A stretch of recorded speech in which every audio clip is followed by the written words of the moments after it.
Coming in at number 10, we have Homo gontingensis. We are starting off with an ancestor that might have had a smaller brain than most of our other predecessors, but it seemed that this creature was quite resourceful. Homo gontingensis was a species that seemed to have the ability to use fire. It's unknown how it learned this skill. Maybe it was passed down from generation to generation, like we do with driving or watching American Idol. The way that scientists are able to make this assumption is from charred bones that were found along with the fossils of Homo gontingensis. This means that this prehistoric man was cooking its meat before it ate it. Imagine you were the first guy to cook food. You bring a girl over for a date and you're like, hey, you want some charred meat? You are for sure getting a second date. However, it seems from this ancestor's teeth that meat wasn't often on the menu. They had large flat teeth which are commonly associated with herbivores. It also seemed that Homo gontingensis lived mostly in trees. It might have come down occasionally to hunt or forage for food, but outside of that, trees are where this creature loved to live. Coming in at number 9, we have Homo ergaster. Moving over to Africa now, there's a reason they call Africa the cradle of civilization. It seems that a lot of our ancestors have come from this place, and this is where a good chunk of Homo ergaster's remains were found. Homo ergaster was a transitional ancestor. It seemed to have a weaker bone structure compared to similar species. This would mean that Homo ergaster had started moving into a lifestyle that was less dominated by physical conflict. There's also a lot of evidence that showed Homo ergaster had a more advanced system of social interaction. I mean, they weren't sharing K-pop songs together, but they were gathering in large groups. Who knows what they could have been doing back then? I think it was probably beatbox battling. That's just my highly educated scientific opinion. You don't have to believe me, but I'm on part 3 of this series, so I think I would know. Coming in at number 8 is Homo surprenensis. This extinct species is extremely interesting because there's so little known about it. Most of the time when a new species is discovered, there's a series of fossils that can be traced back to the same specimen. Sometimes there's even stone tools and evidence as to what their social system looked like. But with this guy, there's none of that. We don't have any info of this old school dude because the only thing that we found was just one skull. It was discovered back in 1994, and since then there has been no discoveries that could be linked back to this guy. It's a lone ranger. Now, how could a skull be found and there be nothing else? Well, there's a good chance that this bad boy was killed by something, and then the skull was taken to another place and then just chucked on the ground after whatever was carrying it was done with it. It's kind of brutal, but back then skulls would have been ripped off of bodies all the time. It was the Stone Age, baby. People ripped your head off as a prank. Coming in at number 7, we have Homo sapien ildaltu. This might be one of our closest known ancestors that has died off. This dude was walking around 160,000 years ago, and in terms of life on this planet, that's not that long ago. They would have walked upright, and it seemed that most of them lived in northern Africa. The remains of this ancestor were found in Ethiopia. It's unknown why this species wasn't able to make it into the future with us. One of the fossils discovered had the best preserved skull of any extinct human species, so we have been able to learn a lot about the size of this people's brain and their eating habits. The brain was pretty close to the same size as our own, and it seemed like most of our ancestors, it fed primarily on a vegetarian diet. Coming in at number 6, we have Kennewick Man. What makes the discovery of Kennewick Man so interesting is that he's not that old. Now, this means that he is most likely a direct descendant and not an extinct species, but I wanted to include him on the list because I thought it was super cool. Kennewick Man was found off the coast of the Kennewick River in Colombia and holds a lot of similarities to other Native American people. He has similar bone structure, and it's thought that he could have very similar DNA as well. When he was found, some information about his death was very fascinating. He didn't die from a tiger attack or old age. He had a spear lodged in his hip. That's a good way to die. So that means competing tribes in the area were duking it out over rule of land way back then, before we were even drawing lines about which nations belong to which people. It really makes you think about how long we've been fighting for and how in some ways it's built into our DNA. Coming in number 5 are Australopithecus ramidus. These guys play a very important role in understanding where we come from. Better known as Artie, these are some of the oldest known fossils that can be related to humans. This dude was most likely still covered head to toe in hair like a chimp. Now we would think that is super gross, but back then it was quite stylish. You were warm and comfy all the time. It was like having a free snuggie. They walked the earth about 4.5 million years ago in northern Africa. It's thought that the largest grouping of them would be in present-day Ethiopia. Now, why is Artie so important to knowing more about our genome? Well, because Artie was around at a pivotal moment in our development.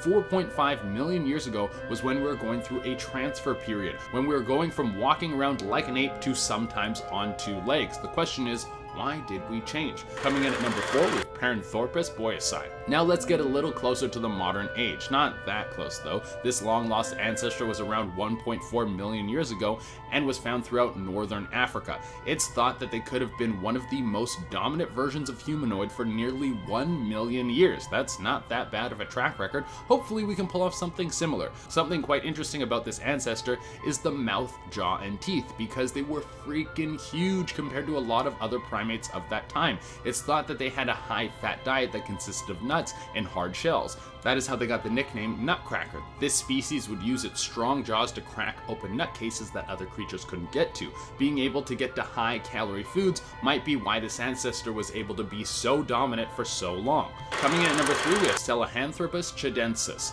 Now we are going back in time. This species is a common ancestor for both chimpanzees and humans. It's estimated that this beast walked the earth about 7 million years ago, and it was at this point where our two species split. It would have been two separate groups of primates breaking off that made our two separate species. I think we got the better deal out of this split. Now, why did our species do so much better than chimpanzees? Well, it could have been nutrition or crossbreeding with other ancient species, but the story is still yet to be told. Coming at number 2 is Australopithecus garhi. Alright, we're nearly at number 1, and this guy has locked down the number 2 spot because A. garhi was the first known pre-Homo species to use stone tools. That's absolutely incredible. It's thought that they were not primarily used for hunting or combat, but mostly for butchering meat that had already been killed. They most likely walked the earth 2.5 million years ago. They had huge jaws and heads, but brains that weren't much larger than any other Australopithecus that could have existed around that time. It seems that the females of these species were quite large, which could mean that the males and females were the same size. Coming in at number 1 is Australopithecus afarensis. Probably one of the best studied ancestors. The key to unlocking more knowledge about these dead species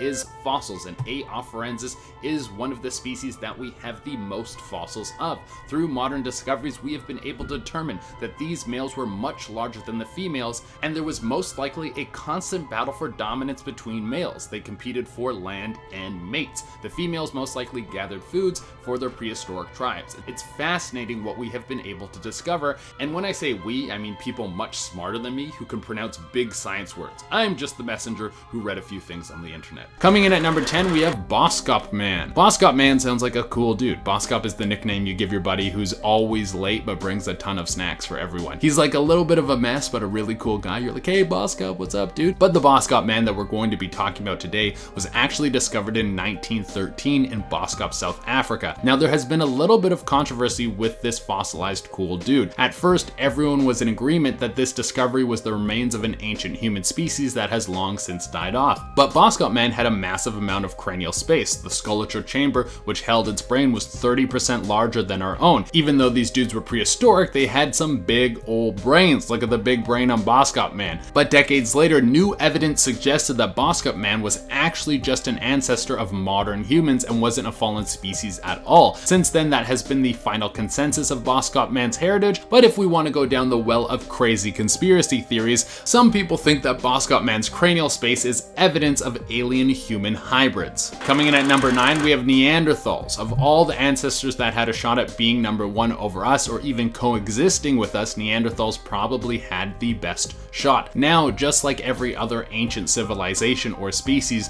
there has been a lot of debate as to where Neanderthals stand in the genetic lineup. Some say that they were a species of their own, and others say that they were a subspecies of Homo sapien. What can be agreed upon is that it seems that we all had the same main ancestor, which we evolved from about 800,000 years ago. There's also a lot of evidence that shows Neanderthals and humans interbred. There are some European people who have Neanderthal DNA, so in a way they live on in us, and they make the people who have that DNA stronger and balder. Apparently Neanderthal DNA can make you shorter, stockier, stronger, and balder. So there is some good and some bad that comes along with it. Coming in at number 8, we have Homo antecessor. These guys are old as hell. They might have been the oldest Homo sapien species in Western Europe. They were around when the first stone tools were ever being used. They must have been the coolest dudes in town. You have a group of dudes with the first spear ever. That would be like the first guy walking on the sun. It's thought that these ancestors walked the earth about 1.2 million years ago. The real estate market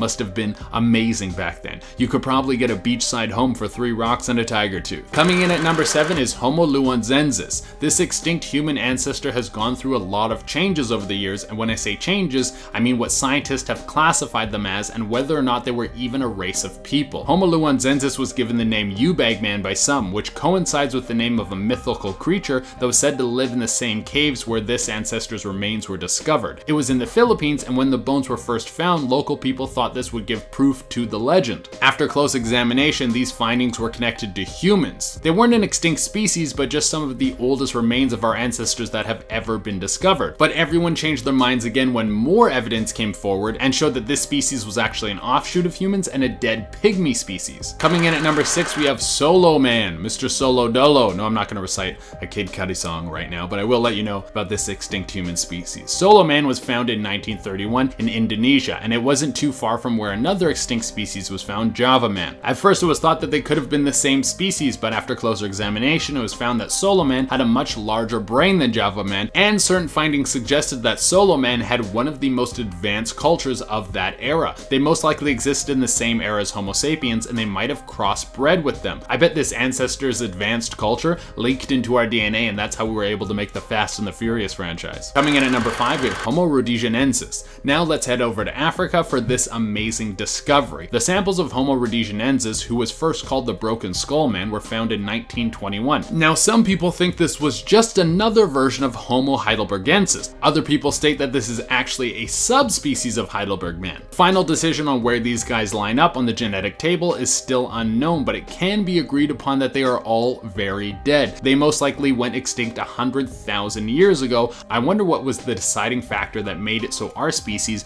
could work through the fire and the flames and become the most powerful species on the planet, and have others that were so close to us genetically, some with even bigger brains, not able to survive. I think it was our charming good looks. We were able to woo our way into the future. Coming in at number 4, we have Peking Man. Now let's go over to China. Peking Man was discovered in Beijing. I'm surprised it took us this long to get over to China with these discoveries. Peking Man has a little bit of mystery in regards to its classification. The most commonly accepted stance is that it's an offshoot of Homo erectus, and it was alive around 750,000 years ago. Where the remains were discovered, there was a series of tools. This suggested that this ancestor was quite intelligent and likely hunted with stone tools and used stone weaponry. Coming in at number 3, we have Australopithecus africanus. Now let's shoot back over to Africa and go way back in time. We're shooting back in time almost 4 million years. It's thought that this ancestor was one of the first to start walking upright. The discovery was first thought to be that of some sort of ancient ape. There were a lot of similarities in the facial structure and the orbital bones,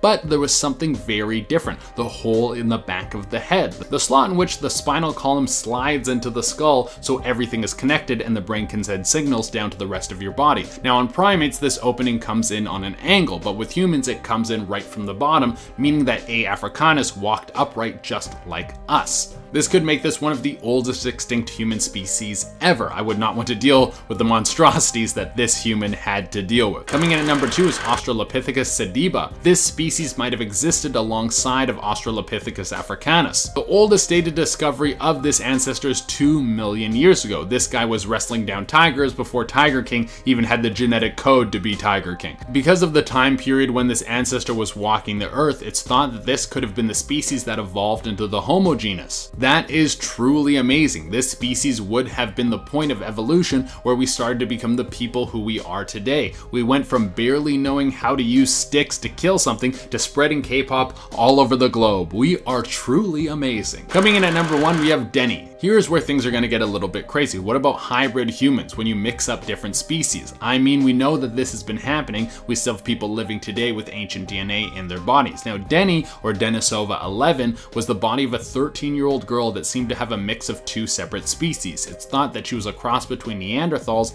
and Denisovians. It would seem that somehow both of Denny's parents were not of the same species, and this brings up a lot of questions as to how these 2 separate tribes of humans interacted. Was it normal for crossbreeding to take place, or was this just a one-time deal? Perhaps both of her parents were excommunicated from their separate tribes and then ran into each other. Or were Denisovians and Neanderthals always hanging out and chilling and doing cool stuff? Coming in at number 10, we have Homo heidelbergensis, also known as Heidelberg Man. This extinct human ancestor walked the earth about 600,000 years ago in Africa, parts of Asia, and Europe. They are believed to be the direct ancestors of Neanderthals, and some archaeologists even argue that they are archaic or early Neanderthals. Heidelberg Heidelberg man was an exceptionally tall ancient man. They hunted and butchered large prey and may be the first species of Homo to intentionally bury their dead.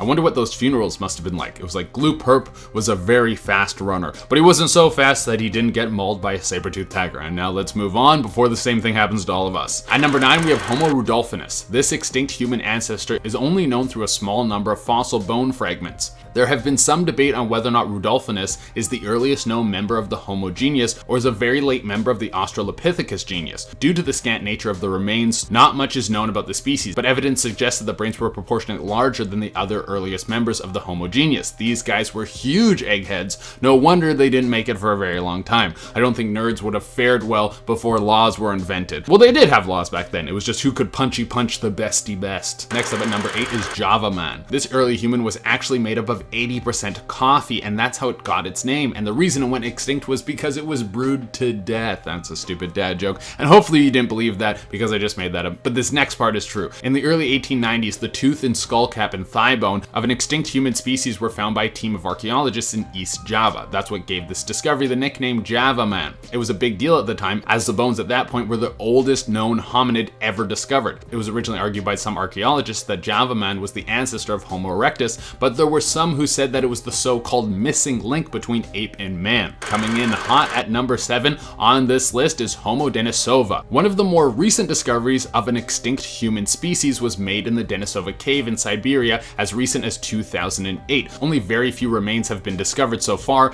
but thanks to advanced DNA analysis, it has been possible to sequence the genome of Homo denisova. It has been possible to show that some people in Tibet have snippets of Denisovian DNA, the same way that some Europeans have tiny percentages of Neanderthal DNA. Coming in at number 6, we're bringing you Pengu Man. He was made out of clay and his mother beats him with a frying pan, while everyone in his life is extremely volatile. If you don't understand that reference, I feel very sorry for you. Another extinct human found in 2008 was Homo sapiensis. If you can't say that name, just call him the catchier nickname Pengu Man. I struggle with that every single time. Pengu Man's fossilized mandible was discovered by fishermen working near Pengu Islands off the coast of Taiwan. It is extremely thick and has gigantic teeth, which puzzled scientists for several reasons. They were like, how did a creature that didn't have access to a high-carb diet and squats get so thick? I'm just kidding on that one. They have been able to determine that it was the mandible of a previously unknown species, and that it was probably very similar to Homo erectus, but larger. It has so far not been possible to date this fossil, so they are not sure when the species was alive, but finding this incredibly strange fossil with very little to compare it to, it is clear that it doesn't exist anymore.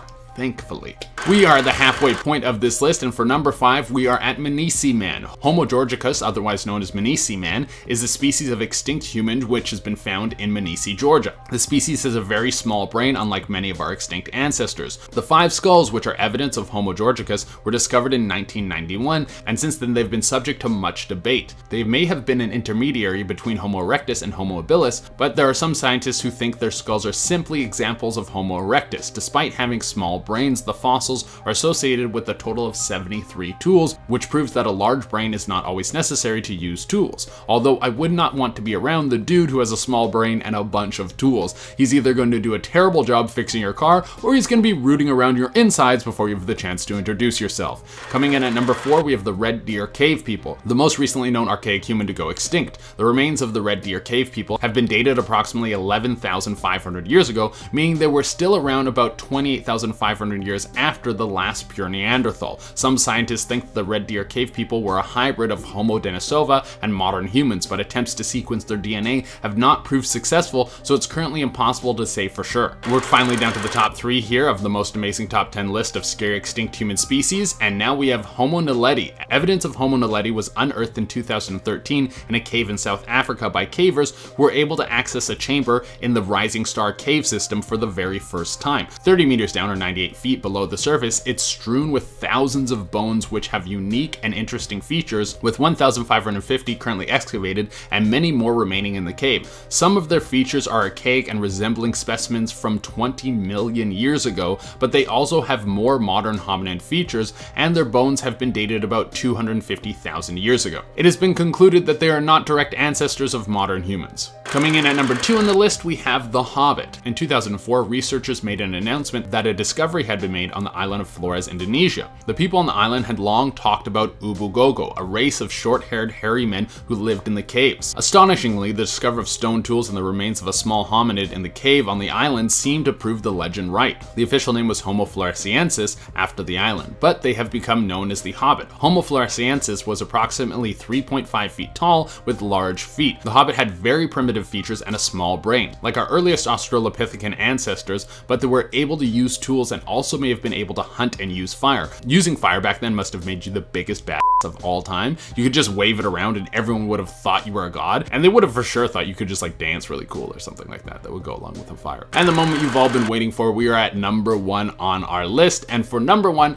we have the ghost ancestor. A study published in 2019 has shared evidence of yet an undiscovered extinct human ancestor proposed after an AI program determined that there was a ghost population of archaic humans which interbred with modern humans in the distant past. Researchers think the unknown ancestor may have been an offshoot of Homo denisova based on the evidence. With new techniques such as this and advances in fields such as DNA analysis, it is now possible to learn more about extinct species of human than ever before. New species are being discovered and identified with relative frequency, and the earliest discoveries can now be reassessed and analyzed with greater detail. The evidence is pointing not to one unbroken chain of human ancestors, but a rich family tree and a number of offshoots. Exactly how many extinct relatives we have we will probably never know for sure, but with each discovery we are able to add new unique pieces to the puzzle of who we are. But wait, that's not all that we have for you on today's top 10 list, guys. People living today who are in Europe, Asia, and Eurasia have well-defined Neanderthal-derived segments in their genome. These fragments are traces of interbreeding that followed the out-of-Africa human migration dating about 60,000 years ago.